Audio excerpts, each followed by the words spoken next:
is our play. We're clearly not in a theater, so yeah, stretch your imagination and enjoy the ride. The Egyptian city of Thebes is embroiled in poverty and despair. A terrible beast has taken up outside the city, holding it hostage with a riddle. If someone can answer the riddle properly, the beast will be vanquished. All those who fail to answer the riddle correctly are immediately and unceremoniously devoured. The city council is offering 50,000 pounds in gold to anyone who can solve the riddle. Many try and many fail. The best and brightest that Thebes has to offer get eaten one by one until a traveler, Oedipus, offers to take care of things. Oedipus, however, has a condition. If he succeeds, he will be appointed king of Thebes and take its queen, Jocasta, as his wife. The bigwigs of Thebes are reluctant to this at first, but eventually agree, despite the loud protesting of Thebes' eldest citizen, Tiresias, who begs the people to take their fates into their own hands by going out to face the beast themselves, so that they might prove to themselves that they don't need to rely on other people to handle their problems for them. His pleas fall on deaf ears, however, and Oedipus successfully defeats the beast and takes up post as king of Thebes. As he is carried back into the city on the shoulders of his new subjects, Oedipus tries to say something, but his words are lost among the acclamations of the people. "O you who killed the beast," they cry in delight. No sooner does Oedipus become king than two of his advisors, high priest and rector Hermodid and chief inspector of police Oeli, find documented evidence proving that Oedipus, just like the kings who preceded him, is in fact descended from the gods. Oedipus tries to claim that he is just as human as anyone else, and that his true strength comes from being human, but to no avail. Before he can insist upon the matter, Oeli insists that Oedipus produce a list of enemies of the state. Indeed, in spite of wanting to implement a great many changes and rule Thebes differently, Oedipus finds himself drawn into ruling just as his royal predecessors did. While his dreams of revitalizing the city go up in smoke, Oedipus and his defeat of the beast have become an exceedingly popular subject in all forms of media. Action figures, books, television programming, music. The people of Thebes are unable to escape depictions of their savior and his conquest, ranging from the song, "You Who Killed the Beast," to the movie, "Don't be monstrous with me and I won't be monstrous with you." Two citizens, Senefru and Kat, begin to feel overwhelmed by the unending media assault and question how Oedipus was able to succeed where so many others failed before him. Little do they know that the police have rigged security cameras all over the city and tapped phone lines to sniff out all those who question the divine righteousness of Oedipus to rule. When Kat is discovered to have wondered aloud what the actual riddle was, Oeli picks him up for questioning and tortures him to death. Soon thereafter, at a festival celebrating the slaying of the beast, Senefru is found to not be singing in Oedipus' praises along with the other citizens. Oeli angrily threatens him into submission, and Senefru attempts to join in the singing between sobs, afraid for his life. What was meant to be a city with a happy new beginning has turned into a violent, oppressive police state. Oh, people of Thebes! The municipal council delegated me to issue a declaration defining the present situation, particularly as regards the assault of the monster upon the walls of the city. First, the municipal council affirms that this beast, a new beast, is also shaped like a sphinx, except that it is smaller than the preceding beast that Oedipus killed. This fact has been established according to the report of the monster experts and upheld by Professor Hermodid. Second, the beast has attacked 35 persons, devouring 30 of them, and inflicting wounds on the remaining 5 that resulted in death. The victim passed on to the next world with all due honors through the auspices of the Chamber of Commerce. The municipal council extends its thanks to Brother Una for this magnanimous gesture. Third, we have no firm evidence that the beast poses riddles, but in comparison with the preceding beast, and insofar as the new beast, it is of the same shape and kind as the former, it has become particularly certain that the new beast also poses riddles to travelers and demands their solution. This meeting has been called to bring together all the people of Thebes and to study this problem and determine its resolution. Long live Thebes! Long live the municipal council! Long live the Chamber of Commerce! Long live the people of Thebes, ever capable of slaying beasts wherever they are to be found. Long live Oedipus! You killed the beast. Issued in the permanent office of the municipal council in the temple of Ammon, signed President of the municipal council by delegation of A.M. Awali. Beloved people of Thebes, on the basis of true democratic principles, we have gathered here today to sound your views. How shall we get rid of the beast? Just one thing, pal. What do we got to do with this? You always do everything by yourself, so what's up today? What are the people of Thebes, forgotten in good times, called up in bad times? Who's talking? Whoever is talking, stand up. Whoever is talking, why is he afraid? Let him give his name so that we can write it into the minutes of the session. Who is talking? Whoever wants to talk, raise his hand. Ask for the floor and say his name. After all, there's something called parliamentary procedure. There's something called democracy, you cattle. It's clear you have no feeling for democracy. Knock it off, Awala. May your father roast in hell. Who cursed now? Who cursed now? No, I will not be cursed. Whoever cursed, stand up immediately. You don't want to say. Police! Arrest thieves! Thieves? Right, thieves, all of it. The people, the municipal council, Oedipus, and Jocasta. Everybody's under arrest. Don't anybody move. Everyone is under arrest until someone brings the man who cursed me. Me, Awali, cursed? Control yourself, Awali. Don't speak, Professor. You're under arrest now. This is no joke. Don't speak unless I speak to you. The memory of my father has been cursed. You curse me? The father of the best of you and you. Who cursed? You don't want to speak. Okay, let's sit a while. I don't have anything to do. Nobody's going home today. Listen, Sonny.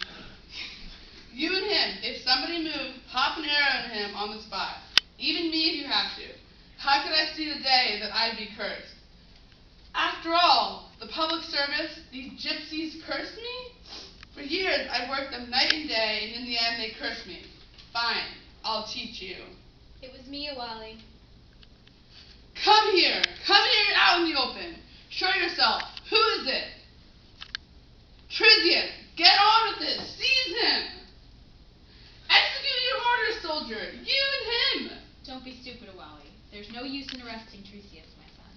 Have you forgotten or what? That's the first lesson you learned when you were little. If you've forgotten, the soldiers haven't forgotten. Aren't you ashamed cursing me, Uncle Trisius? By the life of Horace, if you were not an old man, you would have really gotten it today. I'm sorry, Awali. I just couldn't control myself. You know that I curse once every 100 years. It's nothing. It just happened to fall on you this time. The last person you cursed was also my grandfather, Uncle Trisius. That's your luck. I'm sorry. Take it easy. He could be your father, Awali. Okay, release them. Release thieves. Listen, everybody. Please remember there are traditions that we must respect.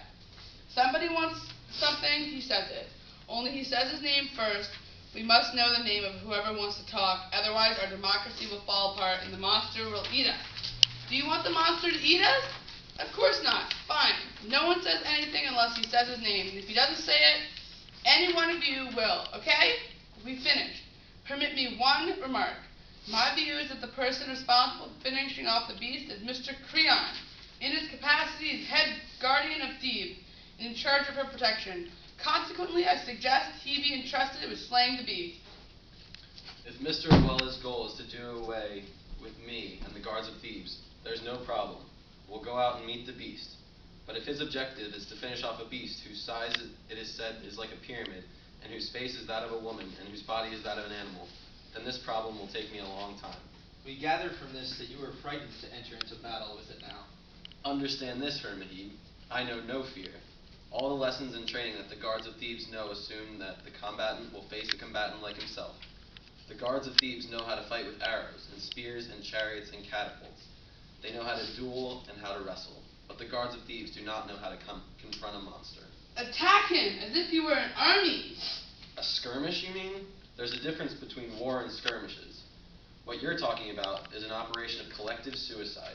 To fight a beast like this, we have to know how big he is. We have to know the thickness of his skin, how far he can see, and in what part of his body a blow will have an effect, and how he moves, how fast he is, and when he sleeps, and for how long. When we know all that, we can structure our training on the basis that our enemy is a beast with such and such characteristics, and that his points of strength are so and so, and his weak points so and so. That's war. It assumes that the espionage system belonging to Mr. Awala brings us all this information. But it seems that his agents are busy with other things. That's the method I know. There's another easier method. His Majesty King Oedipus Ra got rid of the beast for us. He can get rid of the second one too, and there's no reason for anyone to tire themselves out. Pharaonic tradition forbids the exposure of Pharaoh to any dangerous undertaking. Did he expose himself to danger before? He hadn't become Pharaoh yet. We must honor Pharaonic tradition, whatever the danger facing Thebes. These traditions are our life. Pharaonic traditions are your life, President of the Chamber of Commerce. Why don't you speak the truth for once in your life? The truth is that you're afraid something might happen to Oedipus. You fear for the goose that laid the golden egg. If something happened to him, all those inventions would stop, and your shops would close. I will not permit anyone to speak to me in such a despicable manner in the municipal council. Me neither. Me neither. No, my friend, you won't arrest me this time. Don't forget that you just tried to arrest all of Thebes. What's this for? What's going on? What's this meeting for? The beast come back, Your Highness. A different beast, Your Highness. A different beast. Have you informed Oedipus? His Highness Oedipus is in the workshop on the most important of his inventions, Your Highness. Still, he must be informed. He's the specialist in solving the riddles of beasts and in killing them. Exactly, Your Highness. Those are sound words. Oedipus Ra is the specialist. But our Pharaonic traditions, Your Highness. There's no such things as Pharaonic traditions. All of these traditions fade away and have no value when Thebes is exposed to danger. People of Thebes, experience has proven that Oedipus is the most intelligent of us all. Thus, Oedipus will solve the riddle. Yes, he will solve the riddle. Look at the broad, Julia. She wants to send the man straight to hell. Didn't we say that whoever wants to speak must say his name?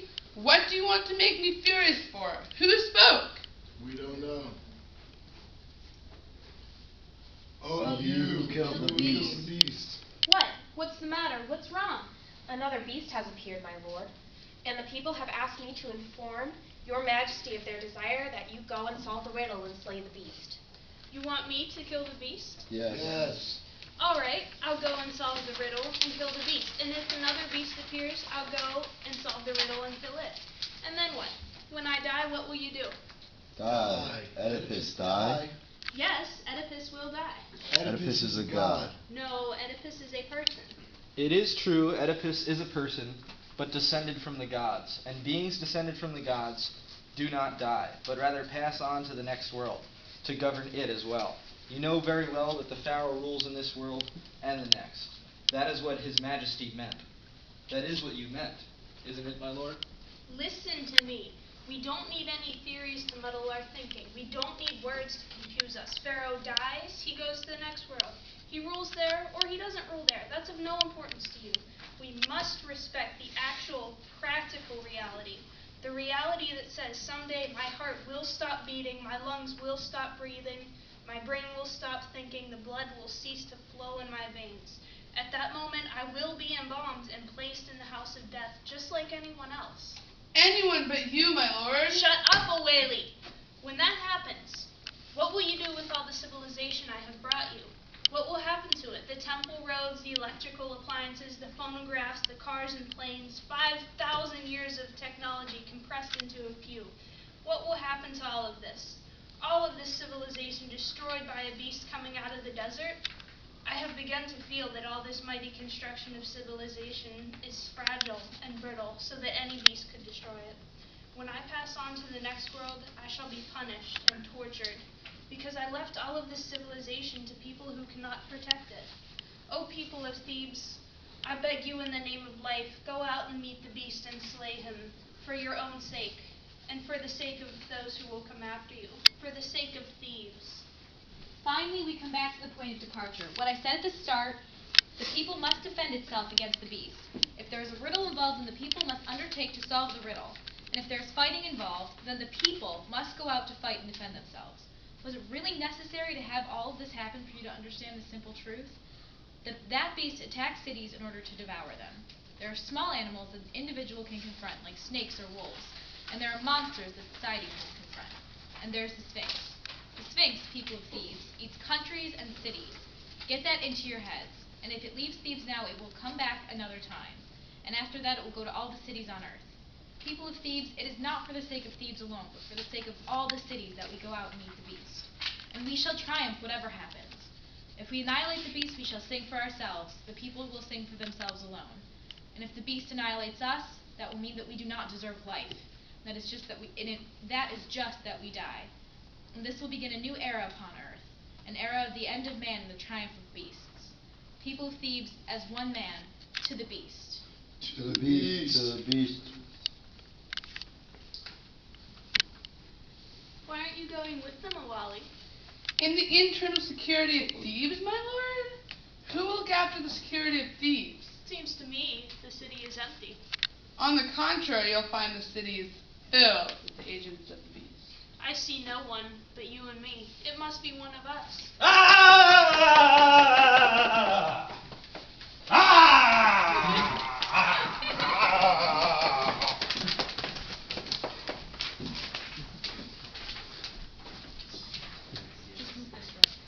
I just need to understand, is that the end? No. End of the scene. Okay.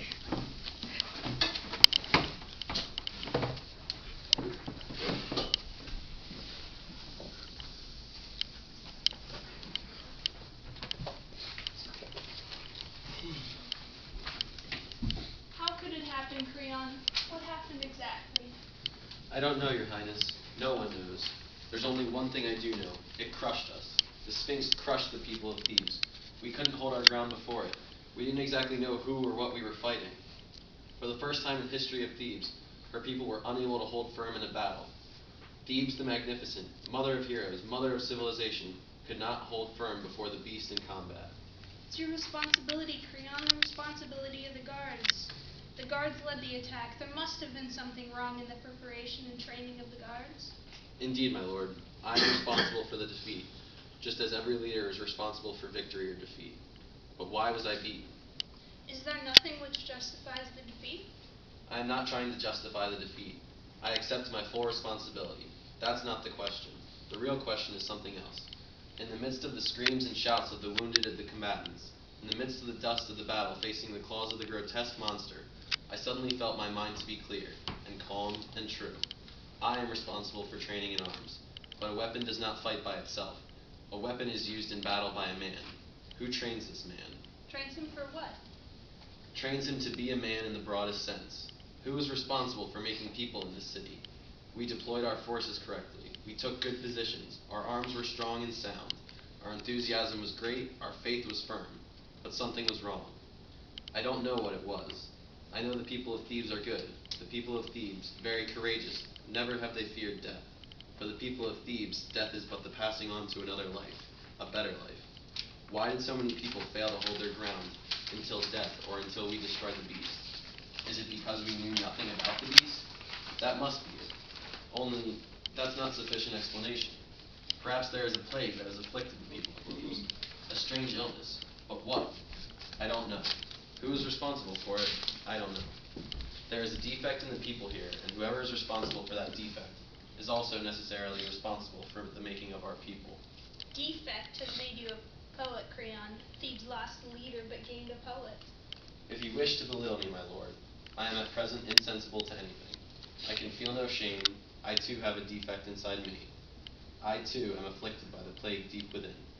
As regards my responsibility in the making of the people of Thebes, you know, Creon, what I have done for them. I did as much as could possibly be done. I thrust Thebes ahead thousands of years. I invented for the people all that man will produce in the future. And you also invented, my lord, the most evil invention in history, fear. The sole invention that corrupts all others, the most loathsome of human disease, the mostly loathsome plague. The only illness that turns human beings into things, all known diseases with clear, obvious symptoms.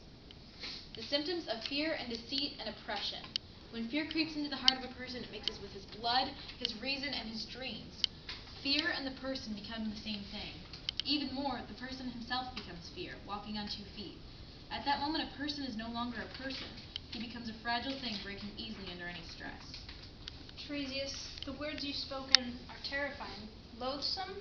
All that ever concerned me was the happiness of the people in Thebes. All that I wanted to do was free them from fear. In a way, you did liberate them, but others then you shackled them to fear in another way. It is clear your majesty does not know what Awali has been up to. I don't know. It is your responsibility to know. Even if Awali has spread fear in the city, and that's something I also don't know that's not my responsibility. Awali was here before I became king. Nonetheless, you permitted him to keep on working, and in the same manner that his family has acted for hundreds of years. What manner? I don't understand at all. It's finally become clear to me that I've been blind. Awali! Yes, my lord? Awali is like air, omnipresent. What have you done to the people, Awali? Nothing at all, my lord. Just ask them. Ha! The people will never say. Someone who is terrified always gives you the answer you want. If you mean that some individuals are exposed to procedures that aren't nice, they are only a few individuals, not the people of Thebes, and it has to be done. Why? In order to protect Thebes, my lord. We're not talking about traitors and perverts and thieves and criminals. All of those are corrupt elements in a body of society. We mean something else, Awali. You know what we mean. I understand what you mean. There are people who say that His Majesty did not solve the riddle, and there are people who do not believe the solution. No one was with His Majesty when he solved it. There are people who say the second beast is really the first, and so we doubled the dose for a few people. There was no alternative but to put a stop to such talk in order to uphold respect for the Pharaonic order. How did you put a stop to it, Awali? By all means available, my lord. By all means available, that is by one means, torture. Shatter everything good and evil inside them, and then awake that what is most ugly in man, hatred for everything. Well, it's obviously you want my head. It isn't a matter of ugliness. When 3 or 4 persons are exposed to my procedures, which aren't nice. Yeah, aren't nice. It still is the case that not all the people of Thebes are affected like this. Fear recognizes no boundaries, Awali. Fear is a social disease. The people of Thebes